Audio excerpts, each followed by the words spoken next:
So good morning, everyone. Thank you very much for being here today. We are very happy to continue our webinars with Museum Unmuted. Today we have the participation of Trish Thomas from the London Museum. So we are very happy to welcome her today. Just a few words before starting our session about this initiative and about the working group, the ICOM Italy working group about museum communication, which I'm very proud to coordinate. So we have all the participants, the members, Lidia Albenavoli, Antonia Caola, Fabrizio Carbotti, Mattias Favarato, Nicolette Mandarano, Clementina Rizzi, and Chiara Zanola. And so thank you to all the team for building this opportunity to share ideas and build and develop a network of museum communication professionals. So this is within the idea of our working group. We are working about museum communication, and we are working to better understand how it works within museums and how professionals work about it within museums. So you can find all the informations and any further information you would need on our website. Just a moment to share also the keywords, some keywords that were put out for during the last ICOM Italy event in Ancona on April. There are 10 keywords about what we are working about, and the first, and they were voted by the audience during the event. We start from strategy, and then we go down to tools. I mean, there are so many different things to talk about when we talk about museum communication. So I'll leave the floor for this meeting of Museum Unmuted. And today we are very, very happy to welcome Trish Thomas. And she's the head of digital innovation at London Museum. And she is going to talk about what she's doing there, how they work. And she's going to share with us many suggestions about what is the topic of today. So thank you very much, Trish, and I'll leave the floor to you. Thank you, Cristina. I'm just going to share my slides and hopefully this works. Can you see my slides okay? That's perfect. Fabulous. All right. Hi, everyone. I'm so pleased to be invited to speak with you today. As Cristina said, my name is Trish Thomas, and I'm the head of digital innovation at London Museum. We have hybrid working at the museum, so I'm speaking to you from my home today in sunny Southeast London. And I'm going to talk a little bit about the London Museum and how my team, the digital innovation team, fit into the museum and how our work helps the museum to reach wider audiences. So let's get started. London Museum tells the story of our capital city from its first settlers to modern times, and it covers a vast period of 450,000 years. We have 4 buildings, including our London object stores. The original and the most well-known site is at London Wall, which you can see in this photo. And it originally opened in 1976, but it closed to the public in December 2022 to allow us to focus on working towards the opening of our new museum at Smithfield in 2026. But we still have a museum, London Museum Docklands, open to the public. This is a beautiful Grade 2 listed building, and it sits on the banks of the River Thames. This building is where you'll find our major exhibitions held currently. We have a new one opening in spring next year, as well as 3 permanent galleries where you can explore 400 years of the history of Docklands in London. And as I mentioned, we are opening a new museum at Smithfield, which is in Farringdon in London. It's opening in 2026, and it will occupy renovated historic buildings in the area that were previously derelict for 30 years. This museum will reimagine what it means to be a museum for the 21st century. For example, some parts of the museum will be open until midnight on the weekends. So it's kind of a little different in terms of museum experience, which means that we will be appealing to very different audiences to the ones that we know so far. So we are a social history museum. We don't really have lots of beautiful objects, paintings like Tate or V&A. A lot of our objects look quite ordinary. You might just be looking at a house brick, but it will be a house brick that survived the Great Fire of London. What we really have, though, is amazing people stories behind our objects. So we have 7 million objects in our collection, from archaeology to ceramics and fashion to photography, and spanning 450,000 years. In July this year, we launched a new website and a new brand. And the new website is using those stories to help us connect to wider audiences. So a little bit about me. I started working at the museum actually exactly 3 years ago this week, so I'm celebrating an anniversary. My background is that I studied journalism and I worked as a journalist for about 9 years, firstly in print publications and then online for various newspapers and magazines writing about culture. Later, I studied for a master's in marketing in the digital age, and I moved from journalism into digital content. It felt like a natural progression in the early 2000s, and I started working for a commercial digital agency. After that, I went on to work for a number of London-based cultural organisations, some funders like Arts Council England, and venues like South Bank Centre, and museums, other museums like Royal Museums Greenwich, where I led digital transformation.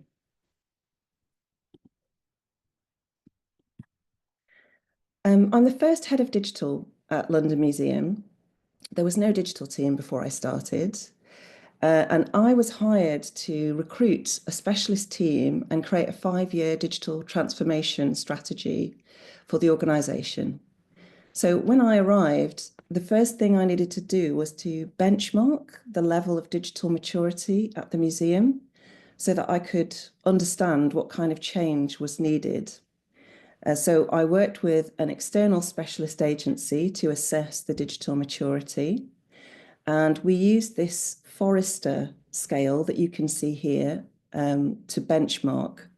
And at the time in 2022, the museum benchmarked at the adopter level, and organisations at this level typically have a very unstructured approach to digital.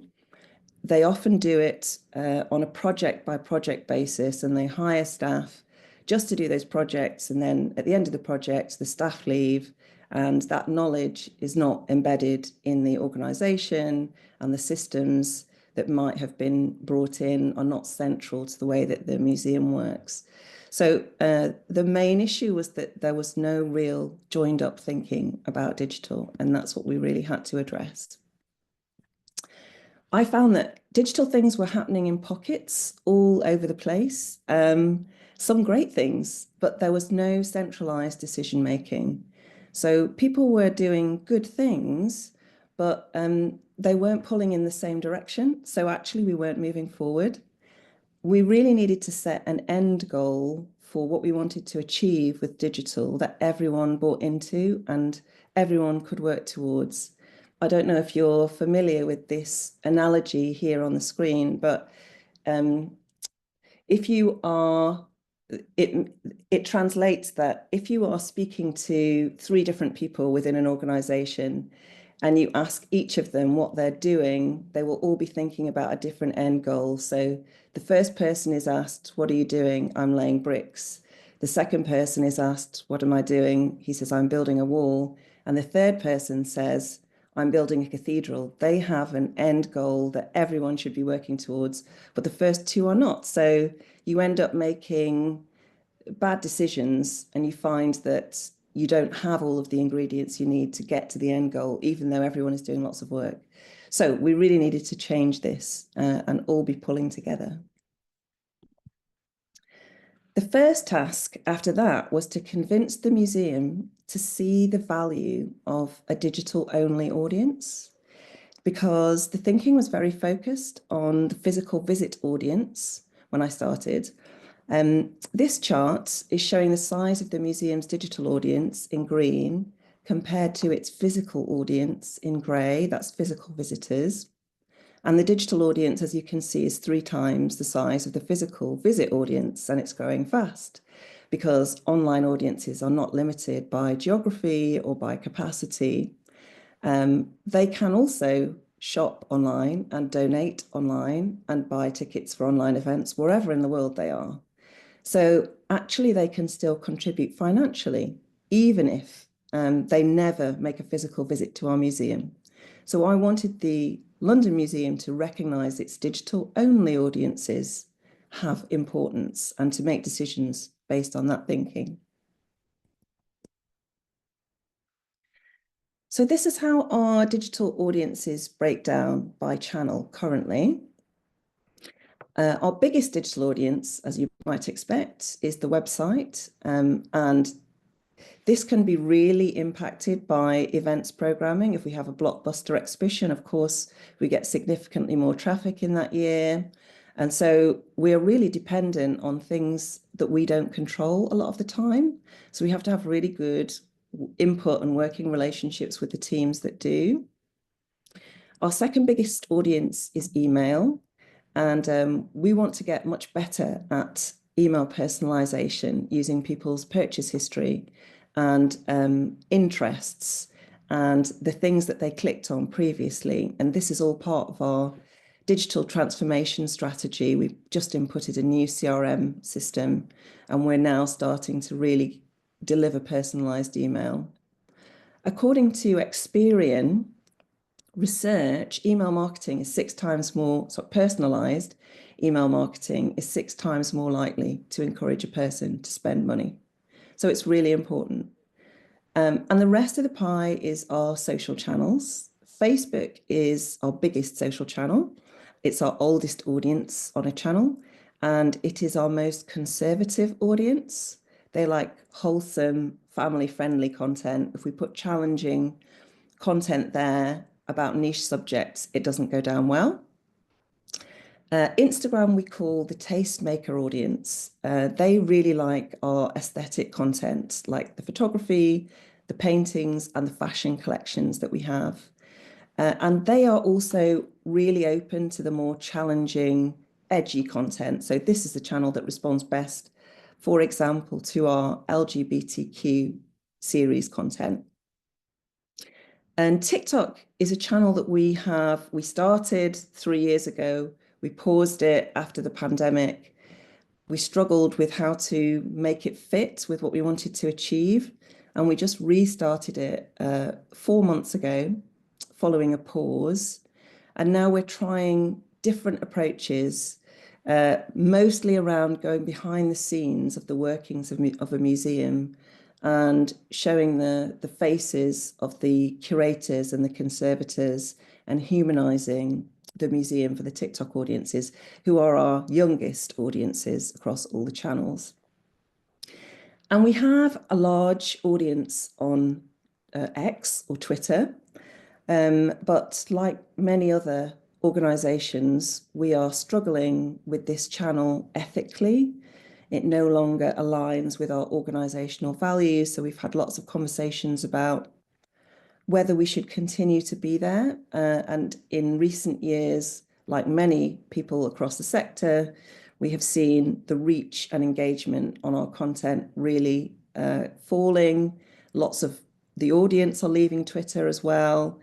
So we've paused our activity and we're trying to make a decision now on whether we will close the channel down completely or whether we will leave it there just with a notice to say that we no longer post. So that's a kind of overview of our digital channels. We should talk about the teams now and how we fit within the organisation. So this is a very high level overview. It doesn't include everything within every team within the organisation, just the teams that we work with the most, really. So you can see that there is a content directorate, and that's a very big directorate. It includes the teams that the curator teams, the teams that program exhibitions, conservation. IRS is the team that manages collections, documentation data. And it also includes the learning and engagement team, which is the team that develops content for schools and communities. And then we have a commercial directorate, which includes the box office, ticketing, our visitor experience hosts, and the online and in-person shops, restaurants and cafes.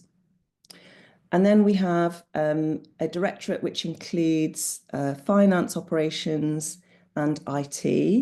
And I know that where digital sits in relation to IT teams can be very different for different organisations. So I think previous to my arrival at the museum, there were two roles that sat in IT that managed the website that were not really content experts.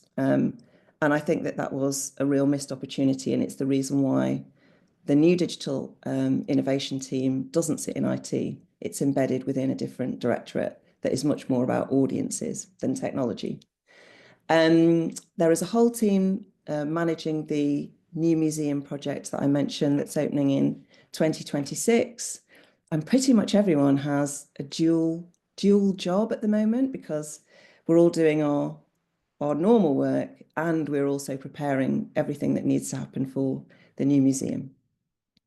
And then the digital innovation team is part of the external affairs directorate, which also includes marketing, communications and press, and the development team, which is our fundraising team. And so the external affairs directorate pretty much works across every team in the organisation. And it's our job to kind of protect the public-facing channels to ensure that the museum's stories are communicated in the ways that resonate with our audiences. I'm just going to have a little drink because I'm getting a little hoarse from talking. That's better. Okay. So a little bit more about the marketing, the Marcoms team then. So the team is headed up by my equivalent, the head of marketing, Jane Rosier, and it breaks down into three main functions. There is a press team that looks after media relations, and that's the kind of public-facing press channels, which are very important to us reaching audiences. And that team also looks after public affairs, which is more corporate stakeholders like the City of London and our funders.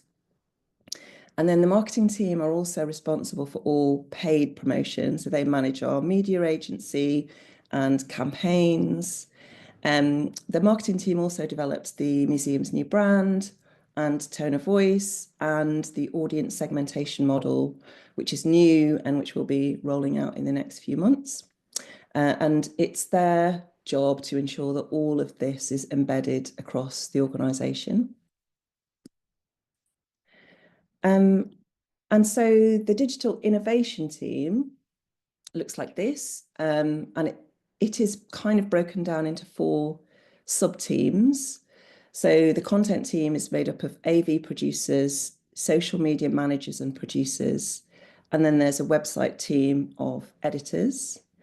And so they're responsible for creating and scheduling the management of the release of all of our editorial content. And then the CRM team, who are responsible for that sort of personalized email activity, and who work really closely with the content producers to understand what stories need to be told and when to tell them. And the CRM team are really important for driving repeat engagement with our content, which is something that is fundamental for us to achieve. And then we have a digital products team, which is, we don't have in-house technical developers. So this team manages the agencies that develop our technical products like the ticket purchase path and the website. And then we have a picture library team who manage the enormous amount of photography that we need to do for our collections, and also image and location filming licensing. So it's quite a wide remit that we have. And I'm sure that you will be really familiar with this diagram, but the digital innovation and the marketing teams, we work very closely together. And so there's a lot of crossover between what we're doing with earned, paid and owned channels. We're all speaking to the same audiences, so we have to be really aligned in terms of our messaging. And while the marketing team are specialists in paid media and PR, the content team are specialists in driving engagement and sales using compelling and authentic content so that they don't have to put sales messages into the content. We want to build interest-based relationships with our audiences so that we can engage with them regularly, not just when we have events to promote. And we think about all of the touch points in user journeys, both offline and online, as being part of one journey.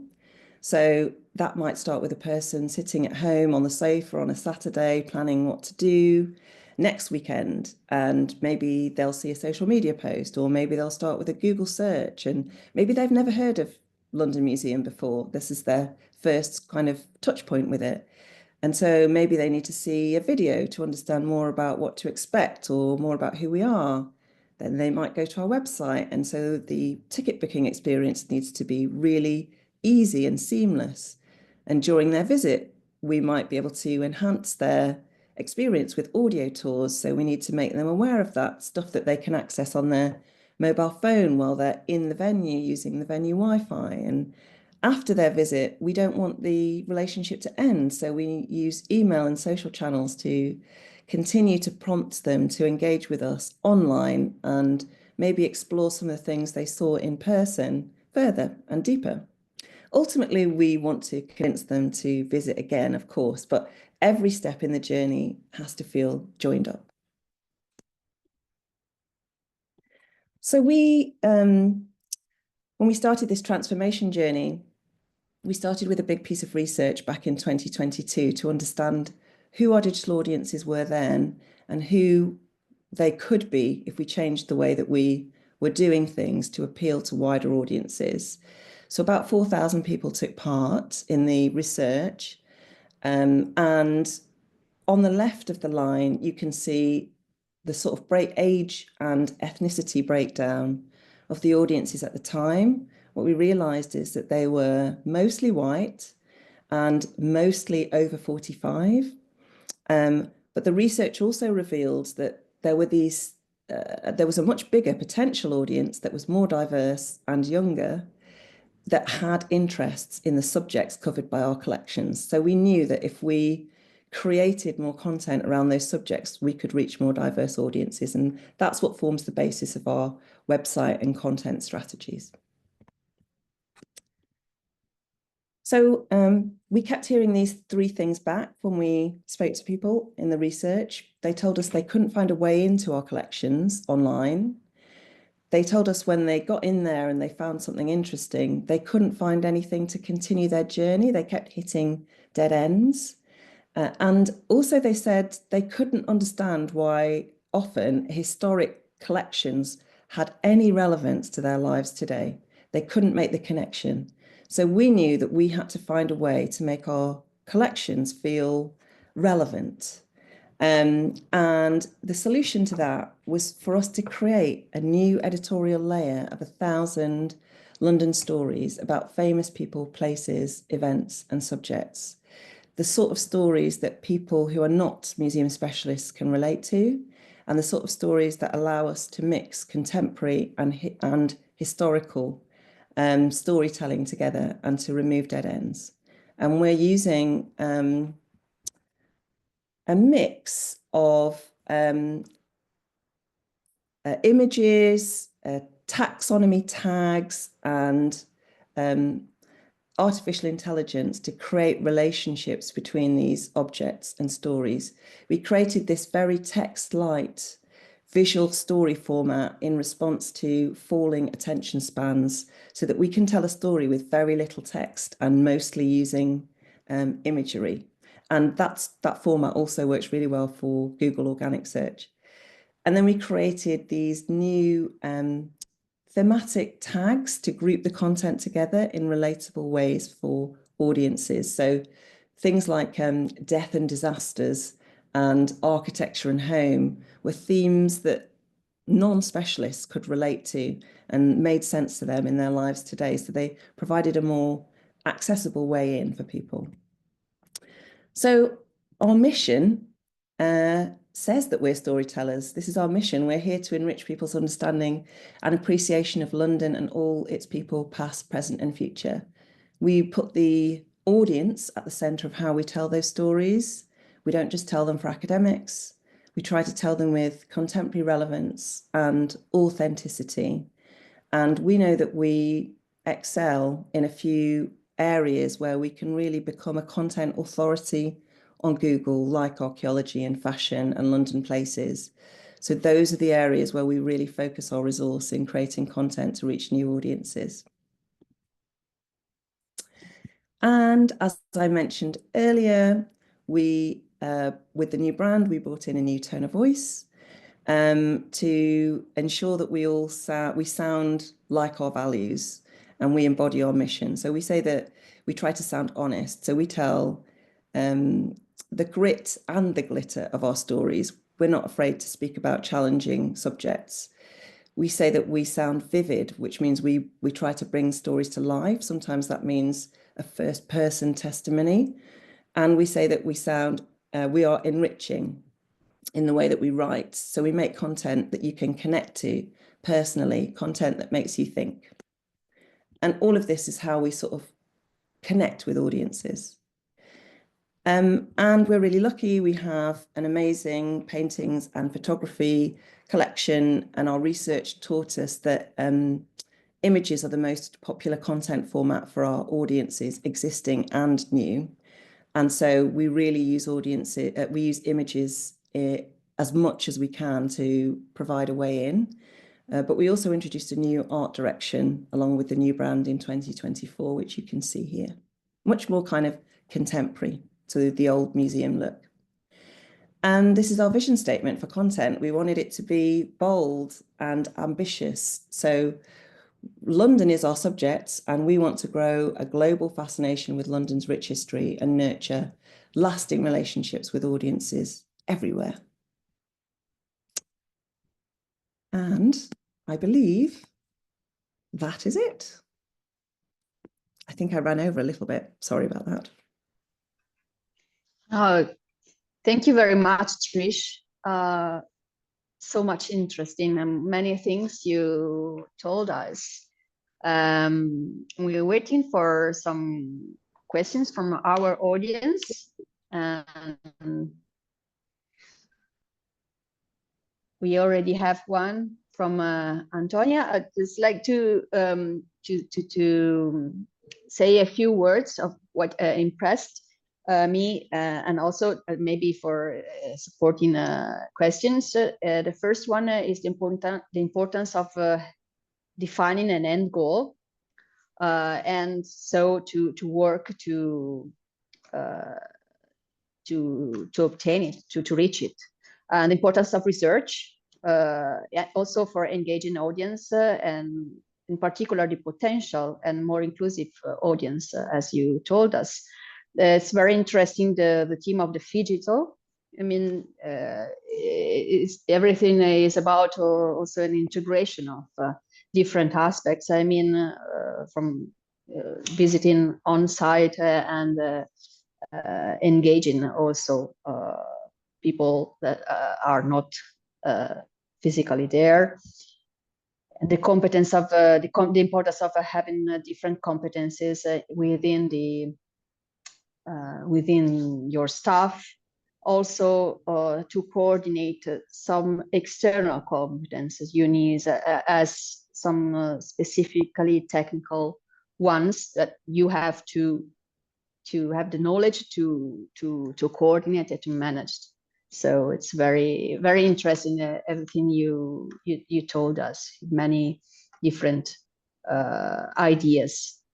So I don't know, Maria Elisa, may I read here, or you read as you like it? Can you see on the chat, Trish? Thank you. Okay, we have the first one is from Antonia Caula. Okay, your gorgeous presentation hints me for the good and inspiring. Of course, and thank you very much, Antonia, for made the connection for having Trish here today. We have Chiara Tonelli. Could you tell us an example of a project experience you have found particularly successful for the museum? Yes. Shall I stop sharing so we can see each other? Yes, I guess the most successful part of the website project, perhaps, was getting our curators to think differently about how we tell our stories for wider audiences. So in the old world, we only ever created editorial around the objects in our collection. So if something was happening in London that was a lot of people were talking about, and it was very important to the city, like the Olympics, let's say, but we didn't have anything about that in our collection, we just wouldn't talk about it, which made no sense at all. So we worked with our curators to widen our subject matter to not just London Museum's collections, but London in general, which meant that we could write about things like the grime scene and grime music in London, because it speaks about activism and protest and social change. And the suffragettes movement also speaks about activism and protest and social change. And we do have that in our collection. So suddenly we could find a connection between grime music and the suffragettes and tell our stories in very different ways that suddenly made sense then to people who couldn't connect with us before. So that was a project to get curators to just think very differently, and some curators were immediately responsive and understanding of it, and other curators we needed to take on a journey and to prove the value, and having that audience research and the insights, videos of real people talking about how they felt about our collections was really useful in that process to try to convince them it's not just our opinions, but real people speaking. Yes, sure. And also the name of your department or directorate is External Affairs, but I guess that also internal communication is much important, so important to work in a in a good environment and to work together. Communication is often so complex, is managing complexity, I often say. And also speaking to internal audience is not that easy sometimes. So thank you very much. We have another question from Antonia.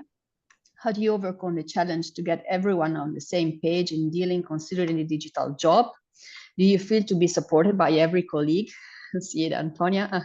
And we sometimes feel as we communicators are not exactly online. Yes. I know this is a familiar problem for lots of organizations because all departments have different priorities and everyone is busy, and why should they give their time to support digital? So I suppose in some ways I'm lucky because I was brought in to create a 5-year strategy.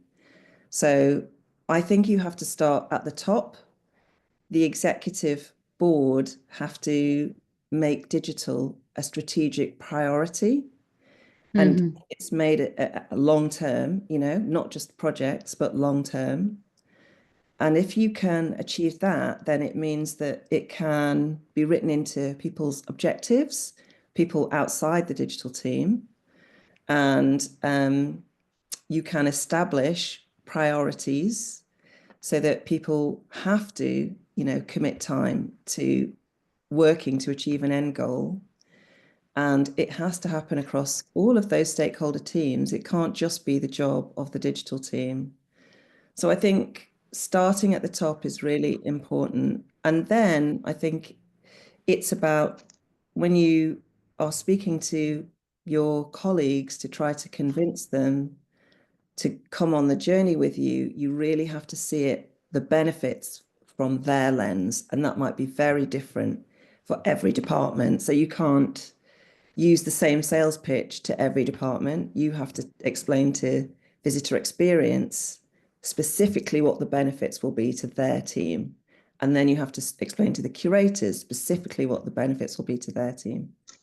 And it is a long and work-heavy process, but I don't think that there is a shortcut. You just have to take people on the journey with you.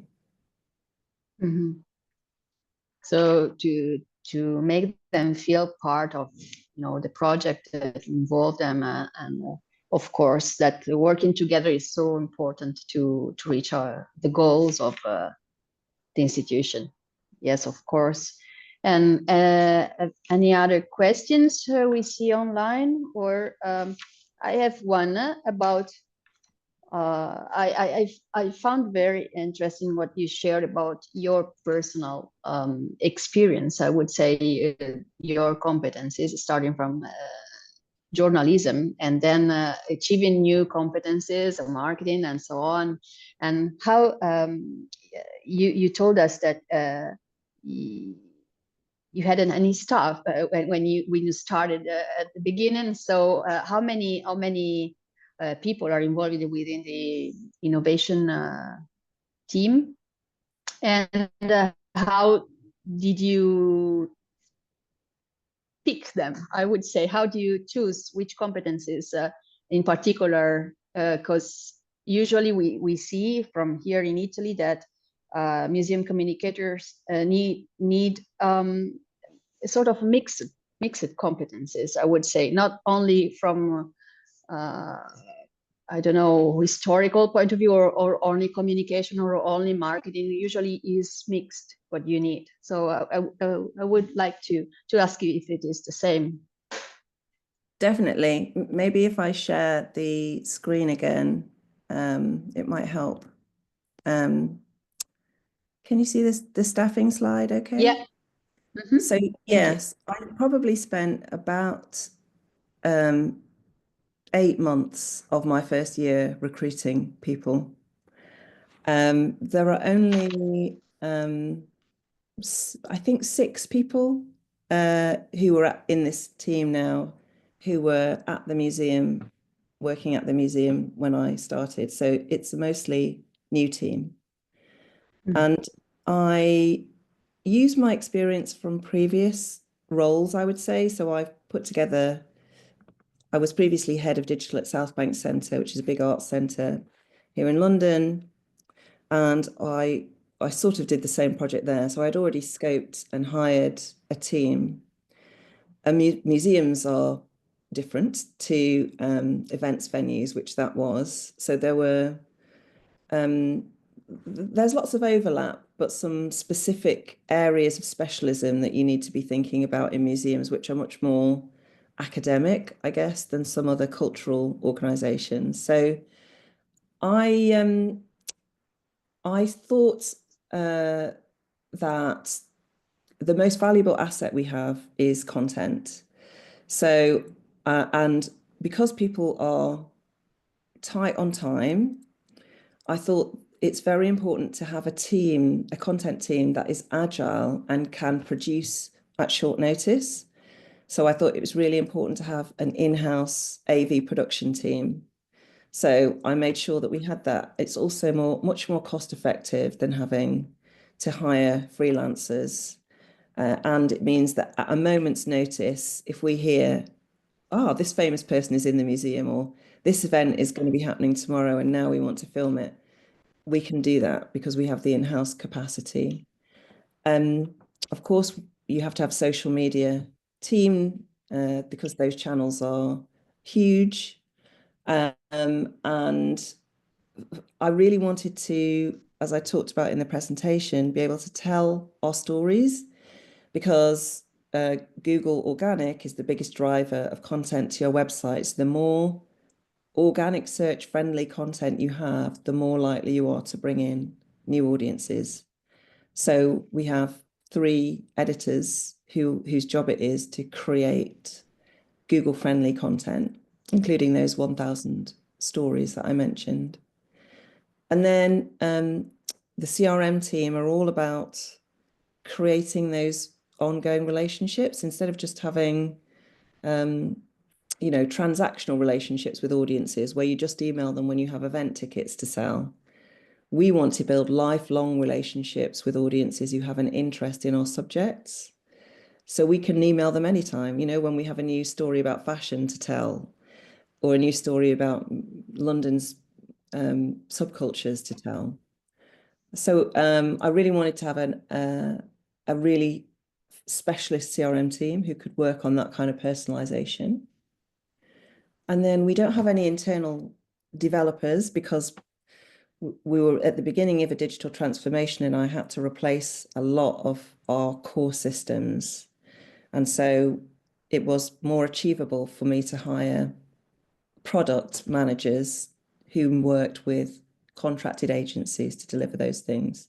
Maybe in the future, we'll have some in-house development now that we have a stable infrastructure digitally. And the picture library team I inherited. So it was previously part of the commercial department, but one of the new systems that I put in was a digital asset management system. And we are the main consumer of website photography of collections photography for our website and social channels. So it made sense for that team to move into my department. So that's what happened there. And I think this is, there's so much crossover in all of these areas that we achieve a lot of efficiency and good decision making by having all of these people in one team.